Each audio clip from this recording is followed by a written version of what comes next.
ഇന്നത്തെ നമ്മളെ പുതിയൊരു വീഡിയോയിലേക്ക് എല്ലാവർക്കും സ്വാഗതം. ഇന്നത്തെ നമ്മളെ റെസിപ്പി നല്ല ടേസ്റ്റി ആയതും അതുപോലെ തന്നെ നല്ല ഹെൽത്തി ആയിട്ട് ഉണ്ടാക്കിയെടുക്കാൻ പറ്റിയ ഒരു സ്നാക്കിൻ്റെ റെസിപ്പിയാണ്. അപ്പോൾ വീഡിയോയിലേക്ക് കിടക്കുന്നതിന് മുന്നേ ചാനൽ സബ്സ്ക്രൈബ് ചെയ്യാത്ത കൂട്ടുകാരെല്ലാം ഒന്ന് സബ്സ്ക്രൈബ് ചെയ്ത് സപ്പോർട്ട് ചെയ്യണേ. എന്നാൽ ശരി, നമുക്ക് വീഡിയോ കണ്ടു നോക്കാം. അപ്പോൾ ഇതുണ്ടാക്കിയെടുക്കാൻ വേണ്ടി നമുക്കൊരു പാത്രത്തിലേക്ക് ശർക്കര ഇട്ട് കൊടുക്കാം. ഞാനിവിടെ ഇതുപോലെ ചെറിയ ക്യൂബായിട്ടുള്ള ശർക്കരയാണ് അരക്കപ്പ് എടുത്തിട്ടുള്ളത്. ഇനി ഇതിലേക്ക് അരക്കപ്പ് തന്നെ വെള്ളവും കൂടെ ഒഴിച്ചു കൊടുത്തിട്ട് നന്നായിട്ട് തന്നെ ഒന്ന് ഉരുക്കിയെടുക്കണം.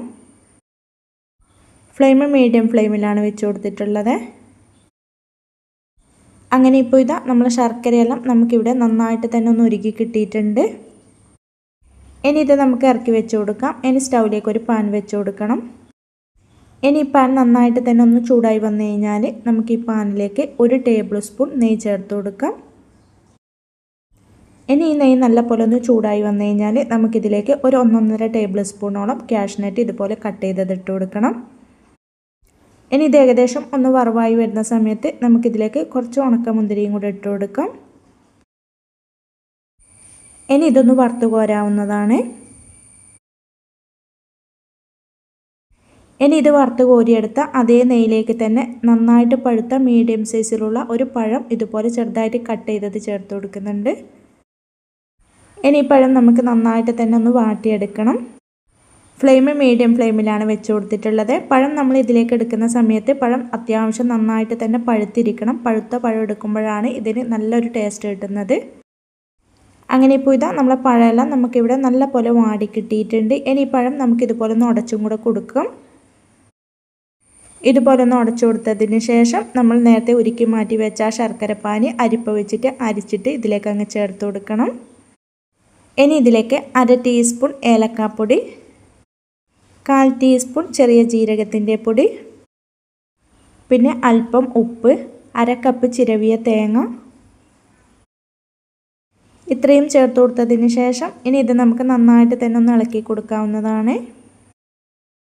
ഇനി ഇത് നന്നായിട്ടൊന്ന് തിളച്ച് വരുന്ന സമയത്ത് നമുക്കിതിലേക്ക് 1/2 കപ്പ് റവ ഇട്ട് കൊടുക്കാം. 250 കപ്പിന് തന്നെയാണ് 1/2 കപ്പ് റവ ഇട്ട് കൊടുത്തിട്ടുള്ളത്.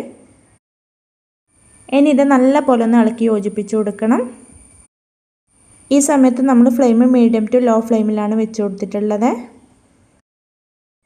ഇതുപോലെ നന്നായിട്ടൊന്ന് ഇളക്കി യോജിപ്പിച്ച് കൊടുത്തതിന് ശേഷം ഇനി ഇതിലേക്ക് നമുക്ക് ചേർത്ത് കൊടുക്കേണ്ടത് ഒരു 2.5 ടേബിൾ സ്പൂൺ വറുത്ത പച്ചരിപ്പൊടിയാണ്. നമ്മൾ ഇടിയപ്പത്തിനും പത്തിരിക്കെല്ലാം എടുക്കുന്ന ഈ ഒരു പൊടിയാണ് ഞാനിപ്പോൾ ഇവിടെ ചേർത്ത് കൊടുത്തിട്ടുള്ളത്. ഇനി ഇത് വീണ്ടും നന്നായിട്ട് തന്നെ ഒന്ന് ഇളക്കി യോജിപ്പിച്ച് കൊടുക്കണം. ഈ സമയത്തെല്ലാം ഫ്ലെയിം മീഡിയം ടു ലോ ഫ്ലെയിമിലാണ് വെച്ച് കൊടുത്തിട്ടുള്ളത്. ഇതുപോലെ നന്നായിട്ട് തന്നെ ഒന്ന് ഇളക്കി യോജിപ്പിച്ച് കൊടുത്ത് ഈ ഒരു സ്റ്റേജെല്ലാം ആകുന്ന സമയത്ത് നമുക്ക് ഫ്ലെയിം അങ്ങ് ഓഫാക്കി കൊടുക്കാം. ഇനി ഇത് നമുക്ക് മറ്റൊരു ബൗളിലേക്ക് അങ്ങ് മാറ്റി കൊടുക്കണം. ഇനി നമുക്കിതിലേക്ക് നമ്മൾ നേരത്തെ വറുത്ത് മാറ്റി വെച്ച അണ്ടിപ്പരിപ്പും മുന്തിരിയും അങ്ങ് ഇട്ട് കൊടുക്കാം. ഇനി ഇതിൻ്റെ വലിയ ചൂടങ്ങ് ആറിയതിന് ശേഷം നമുക്ക് കൈവച്ചിട്ട് നന്നായിട്ട് തന്നെ ഒന്ന് കുഴച്ച് കൊടുക്കണം. ഇതുപോലെ നന്നായിട്ടൊന്ന് കുഴച്ചെടുത്തതിന് ശേഷം നമുക്കിതിൽ നിന്നും കുറേശ്ശെ എടുത്തിട്ട് ഇതുപോലെ ഒന്ന് ഉരുട്ടിയെടുക്കാവുന്നതാണ്. ഇനിയിപ്പോൾ ഇതാ വാഴയില വാട്ടി തുടച്ച് കഴുകിയെടുത്തിട്ടുണ്ട്. ഇനി ഇതിലേക്ക് വെച്ച് കൊടുത്തിട്ട് നമുക്ക് ചെറുതായിട്ട് കൈവച്ചിട്ടൊന്ന് പരത്തി കൊടുക്കാം. ഇതുപോലെ ചെറുതായിട്ടൊന്ന് പരത്തിയെടുത്തതിന് ശേഷം നമുക്കിതുപോലെ ഒന്ന് മടക്കി കൊടുക്കാവുന്നതാണ്. ഇത് നിങ്ങൾക്ക് എങ്ങനെയാണോ പരത്തിയെടുക്കാൻ ഇഷ്ടമുള്ളത് ആ ഒരു ഷേപ്പിൽ പരത്തിയെടുക്കാവുന്നതാണ്. ഞാനിപ്പോൾ ഈ ഒരു ഷേപ്പിൽ പരത്തിയെടുത്തിട്ട് ഇതുപോലെ ഒന്ന് മടക്കി കൊടുക്കുന്നുണ്ട് വാഴയില. ബാക്കിയുള്ളതും കുറേശ്ശെ എടുത്തിട്ട് നമുക്ക് വാഴയിലയിൽ ഇതുപോലെ വെച്ച് കൊടുത്തിട്ട് ചെറുതായിട്ടൊന്ന് പരത്തി കൊടുത്താൽ മതി. ഇതുപോലെ പരത്തിയെടുത്തതിന് ശേഷം വാഴയില നമുക്കിതുപോലെ ഒന്ന് മടക്കി കൊടുക്കാം. അങ്ങനെ ഇപ്പോൾ ഇതാ ബാക്കിയുള്ളതും ഞാൻ ഇതുപോലെ തന്നെ അങ്ങ് ചെയ്തെടുത്തിട്ടുണ്ട്. ഇനി ഇത് നമുക്ക് പെട്ടെന്ന് തന്നെ വേവിച്ചെടുക്കാം.